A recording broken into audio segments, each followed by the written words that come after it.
Hey, what's good everybody? It's Blaze here back again with another Pokemon X and Y Wi-Fi battle. Today's match will be an under-stream match against Ryan Ferguson. If he has a channel, I'll drop it in the description below. But I'll look at the team preview. His two biggest threats will be his Darmanitan and his Mega Manectric. Now, I know that Mega Manectric is banned, but he didn't know that, but it's all good. It's not too big of a deal. Now, as I lead off with my Azelf, my opponent leads off with his Darmanitan. I go straight for the Side Shock, and it does around 60 to 70%.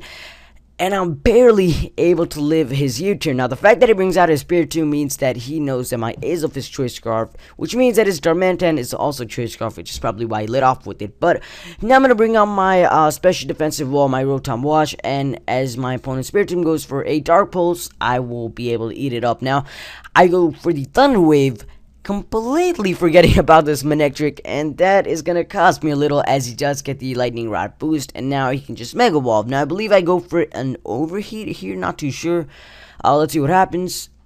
He's going to Mega Evolve, of course. I'm not too sure what move he would go for. I think just maybe Volt Switch or something. Yeah, he does go for the Volt Switch, so he just straight up loses his special attack boost, which is not too big of a deal. I think I go either for the Overheat or the Pain Split here as he brings out the Snorlax. Let's see what happens. Yeah, I do go for the Overheat, but I missed. Not too big of a deal. Probably would have done like 10%, maybe less than that.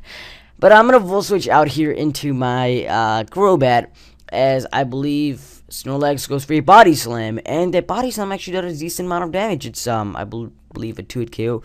Actually, never mind. It's not a 2-hit KO, but it's close to a 2-hit KO. Now, I'm going to go straight for the Brave Bird here as he decides to bring out his Manectric. He does get the Intimidate out on me. But this, sir, is a Choice Banded Crobat, and this Brave Bird is about to wreck his soul. I think I get a crit here, not too sure. Did I? Yeah, I do get a crit, but that still did a whole lot of damage, and I'm proud of it. But, yeah, I'm sorry about the crit, but I guess it happened. So, now I'm going to bring out my Rotom Heat here as he goes for another Volt Switch. Of course, I don't want to fodder off my Crobat because Crobat is pretty amazing, and I want to keep it. So, yeah, I was kind of inspired to make a Choice Banded Crobat set, or use a Choice Banded Crobat set by the PS Live that I did with a friend like a while back ago. But anyways, in comes the Snorlax with his leftovers. I have the Citrus Berry on my Rotom Heat, and my excuse is because I ran out of leftovers, so yeah. But anyways, I Thunder Wave this Snorlax, which I don't know why I did that. I just didn't have a safe switch out into anything. The Snorlax probably just has rest, which is why I was like, why did I do this? But whatever, it doesn't matter as I go for the Pain Split, and I'm all the way back to full, so this is great. Now I can just Volt Switch out, and I bring out my Crobat again, as Snorlax this turn shows me that he indeed has the rest, which almost every Snorlax has, so I'm not that surprised. But that means that he did not go for the Body Slam, which means that my Crobat will still be flying up high in the air. So now, he's going to withdraw his Snorlax and send out his Manectric just right as fodder. He has my Lodix sitting right there. I don't know why he decided to bring out his Manectric, but now Manectric is gone, so that's great. I guess I told him that Mega Manectric is banned, so I guess he felt bad and just decided to fodder off his Manectric. So doesn't matter too much. Manectric is gone. Now he decides to bring out his Milotic here, which would have been the smart play a while back ago. But now I'm locking the Brave Bird. I don't want to die to recoil, so I will switch out into my Raikou as he goes for a Recover, and he was just predicting me to go for a Brave Bird, and he was gonna just make me die to my recoil. So that's great that I brought out my Raikou. As he brings out his Snorlax this turn, I go for a Thunderbolt, and that does like 15-20%. But now I do have Calm Mind on this Raikou, which now I will go for. I also have Aura Sphere, which is why this Raikou is shiny. Interesting fact, I believe if Raikou is not shiny and Aura Sphere, Raikou will not be able to pass through Pokebank. So every time you see a shiny Raikou, I believe it has Aura Sphere. If you see a non-shiny Raikou in Wi-Fi battle, that means that it does not have Aura Sphere. But anyways, I think that's true. Not too sure. Somebody told me that before. But I go for the Aura Sphere, and that does around 40%. Not a 2-hit KO. So I go for another Aura Sphere here, and he wakes up and goes for a Earthquake next turn. And let's see how much the Earthquake does. Alright, so he wakes up, goes for an Earthquake. The Earthquake does around not 70%, what am I saying? 50%, I think. A little less than 50%. No, a little more than 50%. But, yeah, now I can just kill off the Snorlax with an Aura Sphere. That's not the case. because he brings out his Spiritomb. I was so close to actually predicting this. I don't know why I didn't. It's really because I really want to get rid of that Snorlax. But anyways, brings out the Spiritomb. Of course, the Aerosphere does not affect it because it's a damn Ghost-type Pokemon. But anyways, I go for the Thunderbolt. I actually noticed I've been saying but anyways a lot in this battle. But yeah, okay, he goes for the Shadow Ball, and that does a decent amount, I guess, not too much, and I can just kill him off with another Thunderbolt. So that's good. That's good. Spiritomb's down. That's good. That's another wall down. He has like 4 walls on his team, which is pretty, I guess, annoying.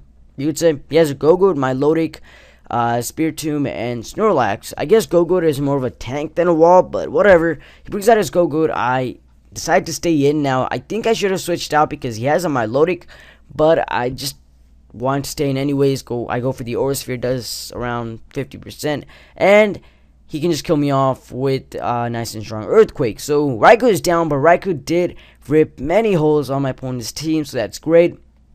And now I believe I just go for a U-turn as my opponent brings out his Milotic. A lot of switches this battle, but yeah, that's gonna happen, and I U-turn out right back into my Rotom Wash or Rotom Heat. Yep.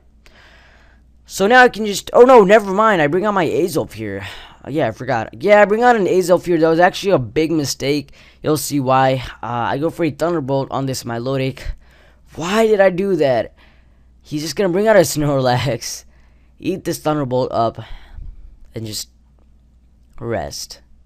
Right back to full. All my work gone waste on this Snorlax. This sucks. But yeah, he's gonna rest all the way back to full.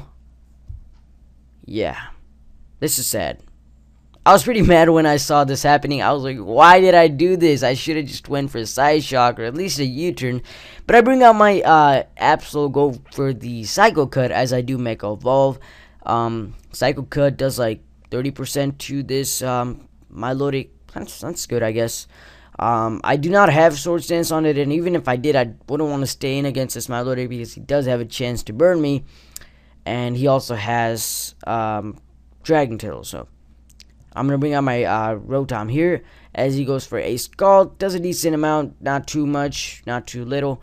I can just Volt Switch out here, so yeah, that's good. Like I said, a lot of switches this battle, not as exciting as my last battle or whatever, but he brings out the Snorlax to go for a Volt Switch, and I Volt Switch out into my Crobat again. Yeah, or no, my Azelf, and I can go straight for the Side Shock here as he's going to switch once again into his Go-Goat. Oh my lord. A lot of switches, a lot of switches. But Go-Goat is just going to straight up die. So, bye-bye, Go-Goat. I actually want to carry Go-Goat next time, maybe. In my next battle, I might have a Go-Goat. Because Go-Goat's pretty awesome. But now you can bring out his Milotic. I make another switch here into my Rotom. So, yeah. He goes for Scald. Does not do too much. Now, remaining Pokemon on my opponent's side are his Milotic, his Snorlax, and don't forget his Darmanitan. Darmanitan didn't come in much. He just came in on the first turn, and that's about it. So, don't forget that he has the Darmanitan. I actually forgot myself that he had the Darmanitan until he showed me that. But, yeah, it brings out his Darmanitan here as I just Volt Switch crit him, which is nice. The crit actually did not matter too much because I could have just went out into my Azelf and killed him off anyway, so not too big of a deal. But now I do bring out my Azelf here, and he brings out his Milotic, as I believe I just U-turn out, or yeah, I think so. No, I go for a Thunderbolt again. Wow. I'm gonna predict that switch into a Snorlax here, and I do switch out finally. Yeah, let's see what happens. I bring out my Crobat as he brings out his Snorlax. Of course, he would not want to stay in against my Crobat. Oh my lord, so many switches. God damn. Anyways, he brings out his Milotic, and I go for a U-turn here. Yeah, just a lot of switches. To bring out my Rotom Heat. And now the game is pretty much over because I can just Pain Split here, and basically all I needed to do was take out one of the two, Milotic or Snorlax, which I could have done. But my opponent decides to forfeit just to make the match a bit shorter. So if you guys enjoyed this, remember to drop down a like and a comment, subscribe to see more of my content. Go check out my Twitter and Divine Art. add me on Skype, all that great stuff. With that, have a great day, everybody, and I'll see you guys next time.